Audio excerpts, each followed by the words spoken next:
of coffee clinging to my skin. I wonder if you know I've been thinking of you since you first walked in. A foot of counter space feels like such a great divide. And every time you go, I'm left with one thing on my mind. When you gonna come around again? I missed you ever since. Will I ever get another chance? When you gonna come around again?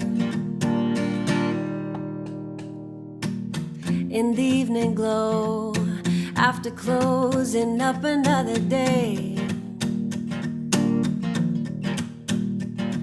well, I had surely hoped that I might get to know your name.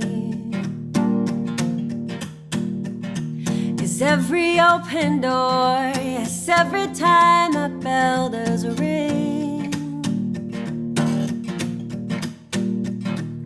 I look up for you, but I'm just left wondering when you're gonna come around again.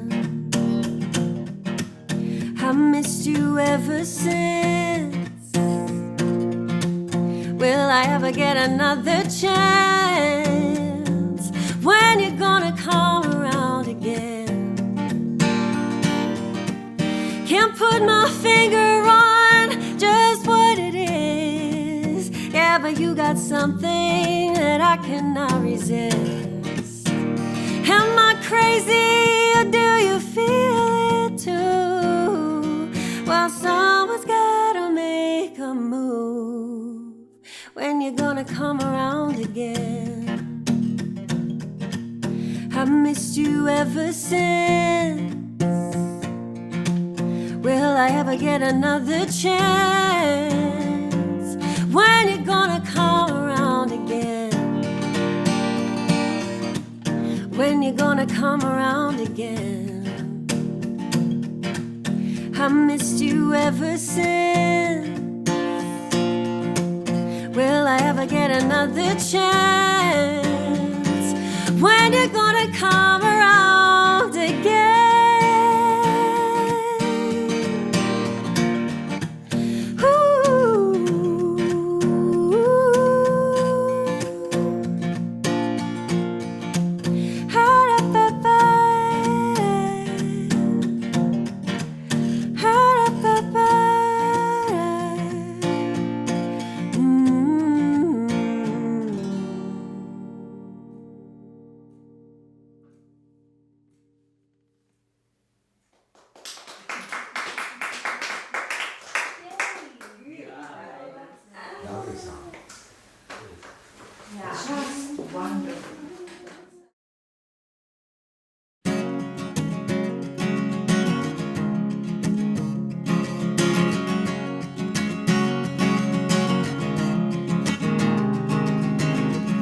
You've always got a defensive speech and a million reasons why. Sticks and stones are at your feet. Pot of gold is a far cry.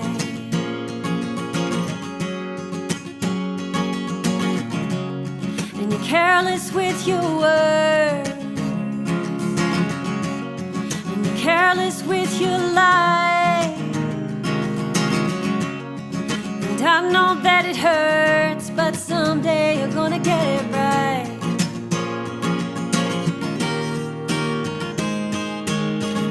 'Cause you can't stand idle when this life just gets you down.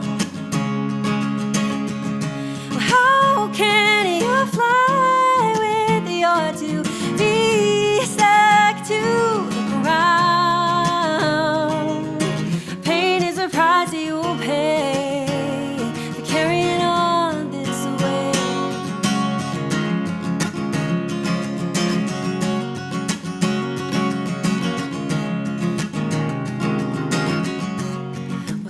time is a tireless thing.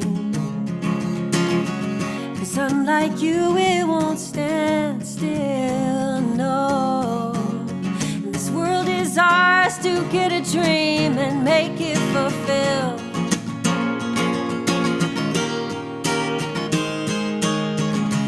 You can't stand idle when this life just gets you down. Well, how can you fly with your 2 feet stuck to the ground? Pain is a price you'll pay for carrying on this way.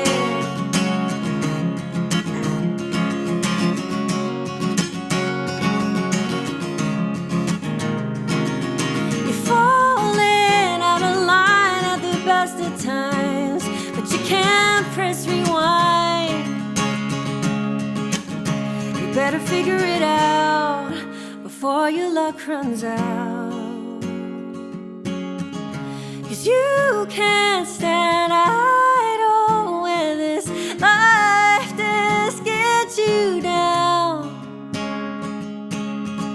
Well, how can you fly with your 2 feet stuck to the ground?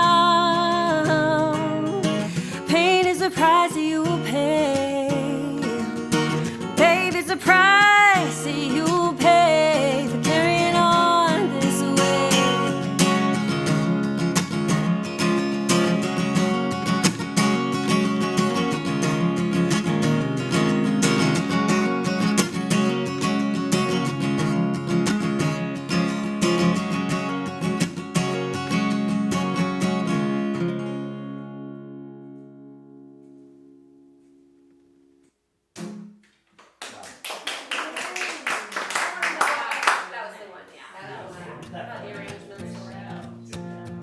Hello everybody, thank you for tuning in to this episode of the Sapphire Sessions. Today I'm joined by Chloe Albert, who is a singer-songwriter and performer here in Proctor, BC. I've grown to be quite a fan of Chloe and her music by now, so getting the chance to sit down and learn a little more about her and her music, I'm really excited for. Let's just start at the beginning. Where did you grow up, and was music a part of your life from those early days? Yeah, I grew up in Edmonton, Alberta. Okay. My folks are from opposite ends of the country, Quebec and Vancouver, and they met in Edmonton. And so I grew up there. We didn't have a lot of music around growing up, but my folks both were big music fans and went to all the music festivals. And so in some ways, music was always part of my life. But, I grew up playing piano lessons when I was 5, like so many little girls do. My mom played guitar a bit, so we always had this guitar in the house. Yeah. And she would play it from time to time, like at gatherings. And when I was around 14, 15, I think that's when Around Lilith Fair started, and suddenly I had this huge interest in her guitar. So she taught me a few chords, and that was kind of where it started. Yeah. Was that kind of inspiration from Lilith Fair kind of a defining moment of when you realized, like, oh, I love music already, but this is something I want to do? For sure. Yeah. I mean, I always loved music. I used to always, used to dance, not formally, but like I would dance a lot at home and play my instruments, but I never really had, I think, thought about career in music. And then when I saw all those amazing women doing their thing, that was when it was like light bulb. Yeah. Cool. Yeah. Do you remember the first song that you ever wrote? I was actually just thinking about that the other day. I remember, I do, and it's been really fun to kind of like layer by layer has been coming back, remembering those songs. I think it was probably around 15, 16. And it was kind of 2 songs that came at the same time. And I do remember them. A good friend, my best friend, she had bought me, I wrote those 2 songs, and she bought me a gift certificate for a local little studio. And it was more of like almost like a karaoke kind of a studio. It wasn't like a music studio, but they did these little demos. And so I recorded those 2 songs, and it was so cool because the lady who worked at the front desk, it was really just her and then the engineer. And she asked if she could buy my demo when I was done. Can I Really? buy a copy? And it was just a sweet moment. Aw, And yeah, that's super sweet. yeah, it made me feel good and want to write more songs. Totally. How do you feel from those very first demos till now that your songwriting tendencies have changed?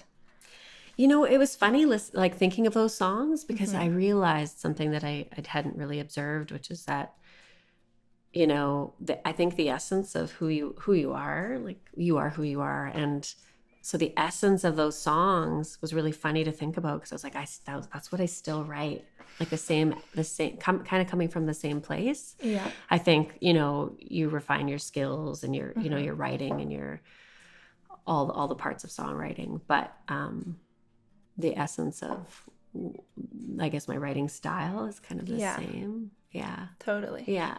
When something's so passionate and when you love something so much, like this kind of art, it really just is you. Yeah. So that makes sense. Yeah. Kind of grows with you. Yeah. It's a neat thing. Yeah. So all 3, if I'm correct, of the songs that you played for us today were in alternate tunings. Almost. Yeah. Two. Two of them. 2. When did you start incorporating alternate tunings into your music? Yeah, I think, it would have been like learning other artists' songs that I would have first kind of discovered, like open D tuning. Yeah. And I really loved it. So that was probably pretty early on in my songwriting playing journey, know. And then I haven't played too much in other tunings until a few years ago. I was doing this songwriting workshop with Jonathan Brooke, who I was mentioning earlier. Yeah. She's an American troubadour, folk, amazing songwriter. And she had showed me this other tuning. But I've always found that, and I don't know if you find this too, but playing in different tunings, like it really opens up different channels for like kind of almost instantly. I remember as soon as I tried that open D tuning for the first time, wrote a song, and then I've done like variations of that tuning that are close in another song. Yeah. So I still still want to explore more with other tunings, except that it's a colossal pain at shows to change your guitar tuning all the time. Totally. But it really opens things up for me big time. Yeah. Kind of like playing different instruments does too, Totally. Yeah, I agree completely. Yeah. Yeah. So you've been involved in the Canadian music scene since graduating from McEwan University and doing their music program. What have been some of the most meaningful moments for you over this career? I think whenever I hear from someone, oftentimes at a show, there might not be time to converse with the crowd or talk, a little bit of time afterwards, like, maybe at a merch table, but not a lot. And so every now and then over the years, getting emails from people, and they take the time to say like, whatever that meant to them, or that show or that concert or that song. When my first album came out, it was played on CBC Radio 2 quite a bit, which was the national program. So I'd get emails from across the country, and just the funniest, those were so special and meaningful to me, because just getting to really have that feedback loop kind of return and go, oh good, I'm so glad that, Totally. that this is touching people. Or I think that would be it. Totally. And was that for Dedicated State? Yeah. That one? Yeah. It's a beautiful album. Yeah, thank you. Sweet. Yeah. Who have been some of your favorite artists to collaborate over your time playing music? I'm just thinking of the people that I've played with for like the last 10 years, which is my guitar player who you met, Kyle Masuk, who joined me at the Capitol in Nelson in June. I think we've played together for about 10 years. And he's just a really special musician all around. And sometimes it takes a while, totally. You probably find that too, to find someone that, the musical chemistry is really jiving, and so I love playing with Kyle. I'm sad that he's so far away, but we still play together, and it's really nice. And I have another band called the Carolines. I love singing with those women, so we do a lot of 3-part harmony, and they're dear friends, and we still play. But not as often these days. Yeah. But I was doing a little bit of looking into the Carolines because I saw them on your page. And I found out that one of the ladies, one of the other two ladies, used to be in Kokopelli, the choir in Edmonton. Yeah. I guess Corora now. I thought that was so funny because the two choirs that I sing in here, in Nelson, Corazon, and Laline, are kind of sister choirs of that choir by now. Oh, cool. Because for years, I think longer than I've been in the choirs, probably decades at this point, they've been getting together and doing shows together and tours together around kind of like Victoria, Kelowna, Edmonton kind of thing. So it's pretty funny. Just a couple of degrees of separation all this time. Yeah, that's wild. Yeah, she actually is the head of the vocal program at McEwen now. Their name? What are the names of the So that's Katie Perman. Katie and then Perman. Leslie Gruen is the other one. Cool. Yeah. Nice. Yeah. Okay, well, I want to switch the focus back to your songwriting. I was stoked to hear that you're going to play Million Reasons today because it's one of my favorites of yours by now. Cool. And yeah, I don't know if this is your intention when writing your songs, but something I've noticed could just be my interpretation of your songs. But listening to them, there's this theme of resilience that I find really beautiful and I find keeps coming up in your songs. And in Million Reasons, I feel like it embodies kind of what I mean by that so beautifully. Because you go from the one line where you say, pain is the price that you'll pay for carrying on this way, which I think probably will strike a lot of people for a lot of different reasons. It's a pretty relatable and impactful statement. And then not long after that, it might be my favorite lyric of yours, but also in general, I don't know, it just hit me really strongly, was life is ours to get a dream and make it fulfilled. Yeah. It's so oh gosh, don't! Oh god. No, it's all good. It's so beautiful. I love it so much. So thank you. I just wanted to have a moment for your poetry. Oh, thank you. And you're obviously such a creatively resilient person. What is it that keeps you? What is it that keeps you coming back to writing and performing and music? Like practically speaking, I know that the first time it would have been after my first album, I experienced this sort of writer's block, and I was like, I don't think I'll ever write another song again. And it's so I think mentorship or people who've done this, who came before I did, I definitely took a lot of, I learned a lot from them, and just that, no, this is the thing that happens to a lot of us, and you can, and you will, write again. That's really helped keep me going. I sometimes wonder if I didn't have that mentorship, if I actually would have just stopped. Totally. I don't think I can do that again. Yeah, it's huge. Which is so funny now because that was a long time ago. But I think the older I get, I realize we all are given different gifts, and I don't think I really realized that this was music was maybe a gift, and so I think I spent so many years being so self-conscious or feeling not good enough, and it's such a shame, but I guess it's part of being human and growing up. And then I realized, oh, okay, all these people are saying they're feeling touched, and I'm like, I need to get over that. And so I think it almost feels a bit like, what better way to spend your life than, I feel like your gifts are meant to be used. This feels like a very obvious thing to say now, but that's a big part of why I do what I do, is I've realized too, I was always a bit of a chameleon, and I worked all kinds of jobs and different jobs, and kind of it used to be more important to me to sort of be status quo and fit in and just not be too out there. And so and so I think, but what I realized in doing all these different things was that actually my time and efforts and whatever I did, there was no better place that it had the payback or the rewards than in music. So I was like, oh, this is actually what I'm kind of the best at in terms of any other job I could do. Totally. That took me a long time to figure out. And then I think the other thing is just kind kind of thrill of the chase. Like there's no better feeling than writing a song that feels good. Like that feeling of, like, even if no one ever heard it, the deep fulfillment that comes from creating something out of nothing that really just like resonates and feels good is so rewarding. So I think I always want to keep kind of chasing that. And it's funny, I'm so glad to hear you say that about that song because one of my many self-conscious sort of paranoias was that I always worried, because I write a lot of songs that I worried that they would come off as like preachy or like just too much for people. And it wasn't until actually, like, I don't know how many years ago, but I came across this artist. His name is Ben Rector. He's from the US.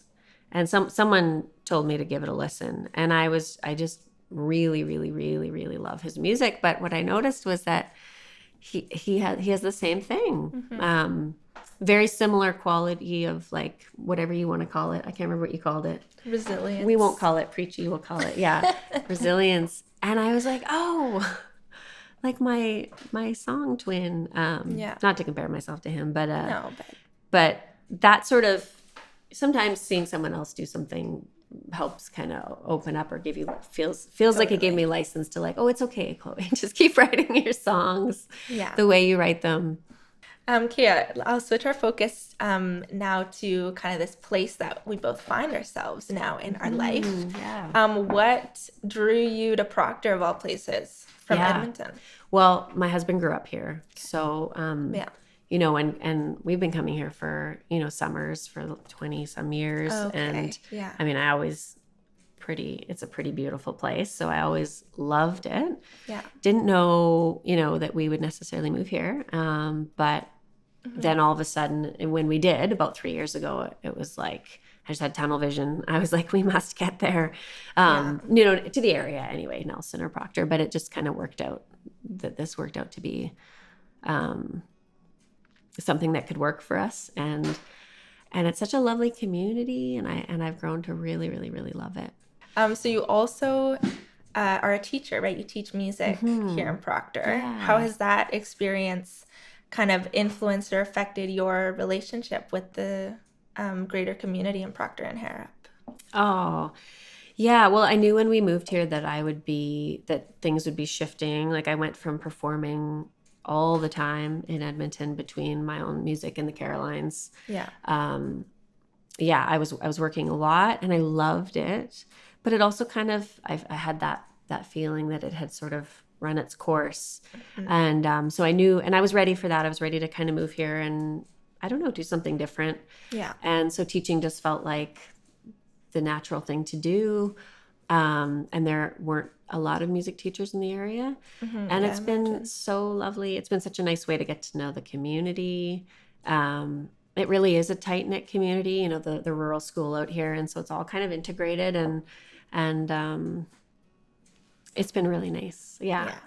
Sort of an somewhat unexpected in terms of, like, me teaching as much as I am now and loving it as much as I am now. It's really nice. And I think, I don't know, maybe having kids myself too, and just sort of a little bit of the way that the world is sort of headed, like, digitally, I think it's made me, you know, when I'm actively teaching people to, really grateful to have the skill of, like, of having learned instruments and learned about voice. And it makes me really excited to teach it and to pass it on and to share that with people who are keen. It just feels a lot more meaningful, and it's made me, just more grateful for what I guess the skills that I have playing music. Are there any musicians local to the Kootenays that you kind of maybe have your eye on wanting to collaborate with sometime? I haven't, you know, gotten out there too much since moving. But I've just, you know, the Landsbergs are kind of a household name here. And actually, I don't know when this is going to come out, but I will be collaborating with Paul Landsberg. Oh, great. We're going to do, it's funny, I didn't even know about jazz music until I went to music school. Yeah. And then this whole world of jazz opened up, and I love jazz, and it's just funny because it's sort of like a different thing, but I love singing jazz because it's a place where it's kind of the only genre where you can really improvise vocally. And like just the swing music, and I just love it. So I always, when we moved here, I had this dream of like having a semi-regular like jazz gig where I could just get to sing old jazz standards for fun. Anyway, so Paul's been doing the jazz at Hume for, at the library. I think he said 25 years or something, which is it's wild. something like that. Yeah. Yeah. So I'm going to join him next December 30th. Oh, that's great. Yeah. That's awesome. Yeah, I'm looking forward to that. And then, like Sean from Moontrix. I haven't gotten the pleasure of knowing him and Zoe super well, but but I've thought about it. I was like, oh, we both live in Proctor. We should do something. Yeah. Yeah. Yeah. And otherwise, maybe you and I can do a collaboration. Anytime. Yeah. Anytime. Yeah. Yeah, lovely. Yeah, I love Laura and Paul so much. That's great. They're amazing. And also Holly Hyatt, who I don't know at all, never met Holly. Hi, Holly. But I also sort of think it'd be really fun to play with an all-woman band one day. Totally. Yeah, and she's got such a unique style. I feel like, I don't know, that bluesy side of things that she brings. I don't know it either, but I definitely have heard her music would kind of complement a style that you could bring as well. Yeah. That would be cool. Those are just ideas in my head. But Totally. Well, that's how it all starts. Yeah. Okay, so I do have one final question for you. You are an incredibly experienced and skilled songwriter at this point in your life. You're welcome. What advice would you have for a songwriter just at the very beginning of their songwriting journey? It's so important to preserve the sort of essence, like we talked about earlier, the essence of you. That is just the most important thing. So maybe this is contrary to, I think sometimes when people are just beginning, they think they need to collect and gather all this like information and tips and like how-tos. But I would sort of say the opposite. I would say just like do your thing, right? And then if you find yourself, having questions or wanting feedback, then go get that from the people that you feel you want it from. But otherwise, I would just say make sure to preserve that, what makes you uniquely you. Yeah. Totally. Yeah, beautiful. Yeah. It's good advice for life. Yeah, for life, totally. Yeah. Okay, well, Chloe, thank you so much for joining me. This has been awesome. Lovely. Yeah. Thanks, and a thank you also to Barry and Ursula for generously providing us their home. A beautiful home. And then one final thank you to all of you as well for joining us again for this episode of the Sapphire Sessions.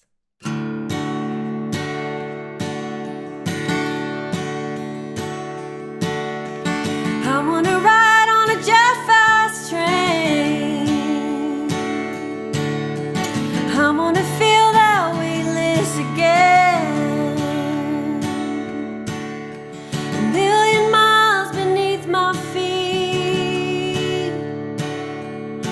I wanna shame the laws of gravity. But there's a long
beneath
Only if I get to tell a story. I think I'll probably keep it. Now somebody else is the limelight.